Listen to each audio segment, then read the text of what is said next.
খালেদা জিয়াকে অতি গুরুত্বপূর্ণ ব্যক্তি ঘোষণা করে সরকারের প্রজ্ঞাপন। বিএনপি চেয়ারপারসন ও সাবেক প্রধানমন্ত্রী বেগম খালেদা জিয়াকে অতি গুরুত্বপূর্ণ ব্যক্তি ঘোষণা করেছে সরকার।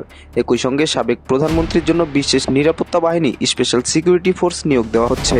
আজ সোমবার 1 ডিসেম্বর প্রধান উপদেষ্টার কার্যালয় থেকে এ সংক্রান্ত প্রজ্ঞাপন জারি করা হয়েছে। রাষ্ট্রপতির আদেশক্রমে প্রধান উপদেষ্টার কার্যালয়ে মহাপরিচালক মোহাম্মদ আব্দুল ওয়াদুদ চৌধুরী প্রজ্ঞাপনে স্বাক্ষর করেন। প্রজ্ঞাপনে বলা হয়, সরকার বিশেষ নিরাপত্তা বাহিনী আইন 2021-এর ধারা 2 ক এ প্রদত্ত ক্ষমতা বলে সাবেক প্রধানমন্ত্রী খালেদা জিয়াকে অতি গুরুত্বপূর্ণ ব্যক্তি হিসেবে ঘোষণা করা হলো। ইহা অবিলম্বে কার্যকর হবে। প্রসঙ্গত, বার্ধক্যজনিত নানা জটিলতায় গত কয়েকদিন থেকে রাজধানীর এভার কেয়ার হাসপাতালে চিকিৎসাধীন রয়েছেন বিএনপি চেয়ারপারসন বেগম খালেদা জিয়া।